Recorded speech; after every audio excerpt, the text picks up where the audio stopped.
So welcome back to another video today. First of all, I just wanted to mention that I've tried to do this video a good 3 or 4 times. Each and every time I've completed the commentary, a new piece of information about Final Stand has been released. And of course, then they released the trailer and everything just exploded about Final Stand. There's so much information on the internet, I think it's pretty hard to miss. So what I'm about to tell you probably isn't new news to you or anybody, unless you haven't seen the trailer. Then it might well be new news, but I wanted to talk about the maps you're going to see in Final Stand, the weapons, vehicles, etc, etc. So there might just be something you haven't heard of that I'm going to talk about. Now, starting off with the maps, we do have Operation Whiteout, which I don't know a whole lot about these maps because throughout the 1:20 trailer you don't really get a whole massive understanding of what each map is, you just get a small glimpse. So Operation Whiteout, as far as I can see, is a research facility of some description located in the mountains, which I think is fairly obvious. Now, next up is Hammerhead. Now, I believe this map is special for one very, very good reason.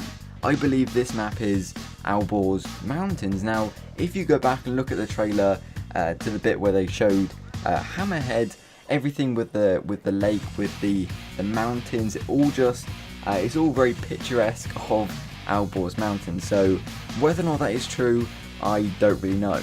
But next up, we do have Giants of Corellia, which the name is very awesome, but the map itself looks like an abandoned military base of some sort. But so far, all the maps, even though I haven't seen a great deal of these maps, they look very, very awesome.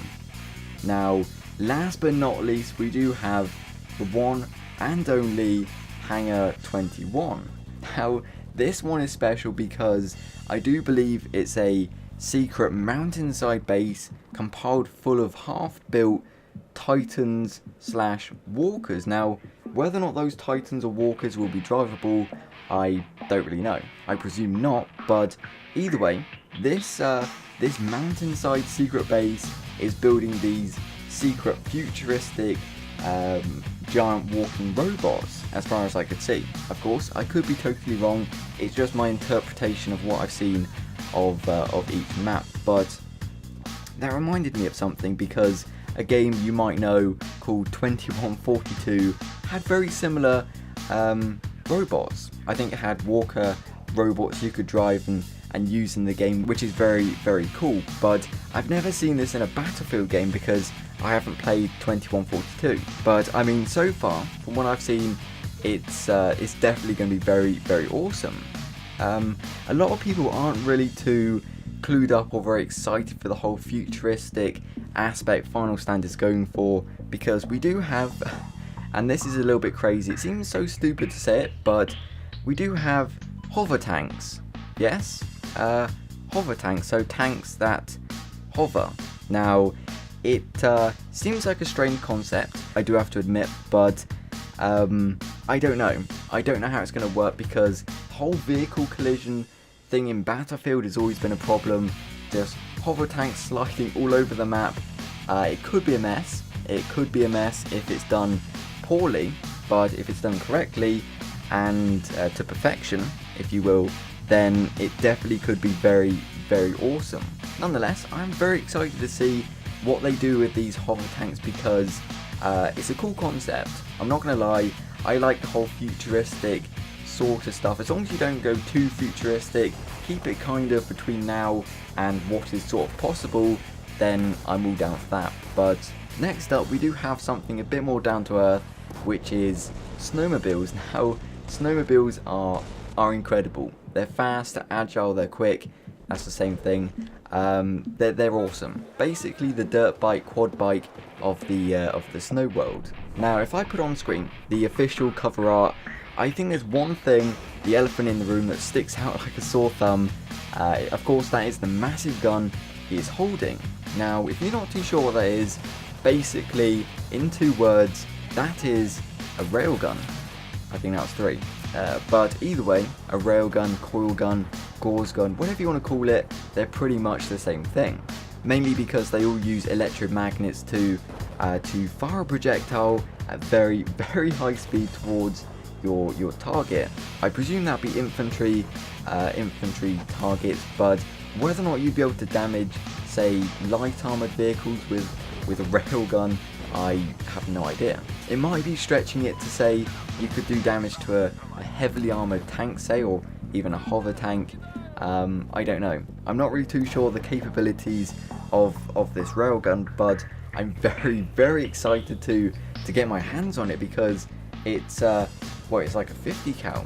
Now, in the way of gadgets, as far as I've heard, we're only getting one, which is the decoy gadget. Now, I know what you're thinking, what does this gadget do?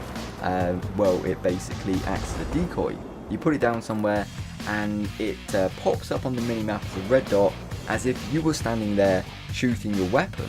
So it makes the enemy think, oh, that's where you are, so I'll move to that position to try and take you out. But of course, you could just be behind them and just cut their throat. So it seems like a very effective gadget, but what happens when you try and use it in, say, maps like Operation Locker or Operation Metro? Will it still be effective then, or will it be completely redundant? I would say it'll be useless, because you're so close to the enemy, a decoy isn't really going to fool them. I don't think its purpose is meant to be for close quarter combat maps. I presume it's more for open areas where you can kind of trick people and lure them into certain situations they probably don't want to be in. Now, we do have a new attachment, apparently, which is called the TDD. Now, I'm not really too sure what it stands for, but all I know is this is an auto spot laser sight. So you attach it to your weapon, as you would, say, a red laser sight or a green laser sight, or say a torch, etc, etc. Now, wherever you point this gadget, it will auto spot the enemy in its vision. Now, it's not a widespread thing, it's a very tight-knit, narrow area it only focuses on. So you have to be basically pointing directly at the enemy to spot them, I presume. Nonetheless, that's pretty much all the information I've got for you today. That's all the information I can compile about Final Stand, giving Final Stand's release date possibly around October, November type of time. Of course, it could be released tomorrow, so we might just see some more information about Final Stand in the coming days, weeks, possibly months or so. With that said, I do hope you enjoyed this video. Thank you very much for watching, and as always, until next time. I went back and played Titanfall. You may remember it. No? Well,